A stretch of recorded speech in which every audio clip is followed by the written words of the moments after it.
Hello friends, જય Shri Krishna. Welcome back to my YouTube channel Vraj Cook. તો friends, આજે આપણે બનાવીશું જે અત્યારે ગરમી સ્ટાર્ટ થઈ ગઈ છે અને ગરમીમાં તડકામાં શરીરને ઠંડક આપે, એસિડિટીથી બચાવે અને ખૂબ જ એવું ટેસ્ટી અને હેલ્ધી શરબત જે ફુદીના અને લીંબુનું શરબત બનાવીશું, જે તમે બાળકોને પણ આપી શકો છો.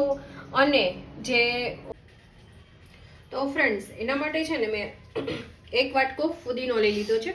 તમારે કોઈ પણ વાટકાનું માપ છે ને તમારે સેટ રાખવાનું છે.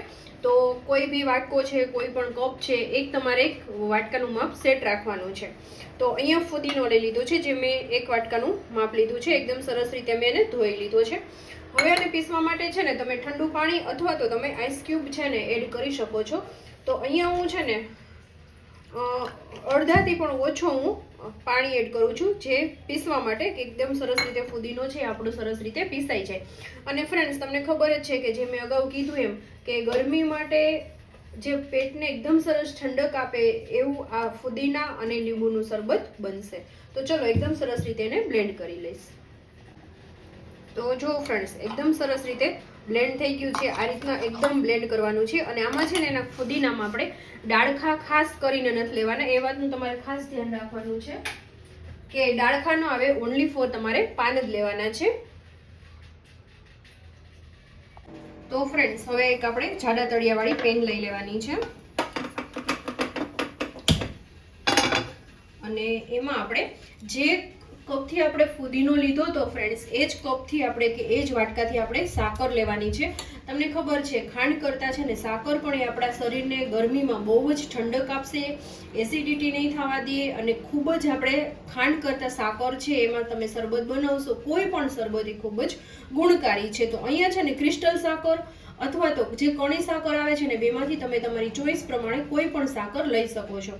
તો અહીંયા છે ને મેં ક્રિસ્ટલ સાકર લીધી છે. તો અહીંયા હું જે કપથી આપણે ફુદીનો લીધો હતો ને એ જ કપથી આપણે સાકર 2 વાટકા અહીંયા સાકર લઈ લઈશ. ફ્રેન્ડ્સ, 2 કપ સાકર સામે આપણે 1 કપ આપણે પાણી લઈ લઈશું. ચાસણી નથી લેવાની ફ્રેન્ડ્સ, ખાસ તમે ધ્યાન રાખજો. ચાસણી નથી, ખાલી ચિકાસ પડતું થાય ને ત્યાં સુધી જ આપણે એને રહેવા દેવાનું છે. અને ફ્રેન્ડ્સ, એવું નથી, તમારે જો ખાંડમાં બનાવવું હોય તો તમે ખાંડમાં પણ બનાવી શકો છો. અને તમે જોઈ શકો છો આપણી જે સાકર છે મેલ્ટ થવા આવી છે. તો જો ફ્રેન્ડ્સ, એકદમ સરસ રીતે છે ને મેલ્ટ થઈ ગઈ છે. હવે આપણે જે ફુદીનાનો ગ્રાઇન્ડ કરેલો તો એડ કરી દઈશું અને એકદમ સરસ રીતે મિક્સ કરી લઈશું. કલર પણ તમે જોઈ શકો છો ફ્રેન્ડ્સ, એકદમ પરફેક્ટ આવ્યો છે. અને હવે આપણે ફ્રેન્ડ્સ, હવે આપણે નીચે ઉતારી લઈશું. અને જો આ રીતના થાય ને એટલે જો ને 2 પરત થઈ જાય, તમે જોઈ શકો છો. જુઓ છે ને, તો આ રીતનું તમારે એની થિકનેસ રાખવાની છે. તો ફ્રેન્ડ્સ, ગેસ ઓફ કરીને પછી છે ને આપણે લીંબુનો રસ એડ કરવાનો છે. આપણે ફુદીના 1 કપ લીધો હતો ને તો અડધો કપ છે ને લીંબુનો રસ લેવાનો છે, કે જેનાથી પ્રિઝર્વનું પણ કામ કરશે ફ્રેન્ડ્સ અને ટેસ્ટમાં પણ એકદમ સરસ રીતે બેસ્ટ લાગશે. તો અહીંયા છે ને મેં મોટા 3 લીંબુ લીધા છે. અને ગેસ ઓફ કરીને પછી જ તમારે છે એડ કરવાનું છે, કે જેથી છે ને એના સાકર છે ને ક્રિસ્ટલ પણ નહીં થાય. અને હવે ફ્રેન્ડ્સ, એકદમ સરસ રીતે એને મિક્સ કરી લેશું. અને ફ્રેન્ડ્સ, હવે એમાં છે ને મસાલા આપણે એડ કરી દઈશું, કે જેનાથી ટેસ્ટમાં બહુ જ સરસ વધારો થશે. તો અહીંયા અડધી ચમચી હું સંચળ પાવડર લઉં છું, 1 ચમચી શેકેલા જીરાનો પાવડર,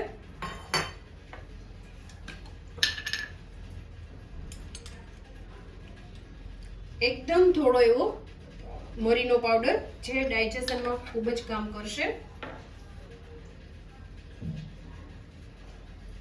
અને અહીંયા મોટી 1 ચમચી જલજીરા પાવડર. તમે ચાટ મસાલો પણ લઈ શકો છો અને જલજીરા પાવડર પણ લઈ શકો છો. તો અહીંયા 1 ચમચી હું જલજીરા પાવડર એડ કરીશ અને સરસ રીતે હવે આપણે મિક્સ કરી દઈશું.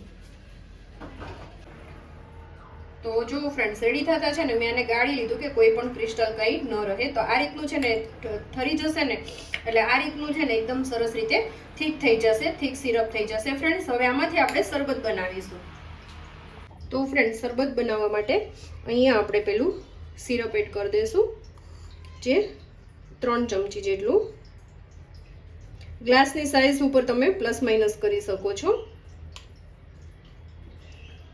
હવે એમાં આઈસ ક્યુબ તમારે એડ કરવા હોય ફ્રેન્ડ્સ તો આઈસ ક્યુબ એડ કરી શકો છો. અહીંયા હું ઠંડુ જ ખાલી પાણી લઉં છું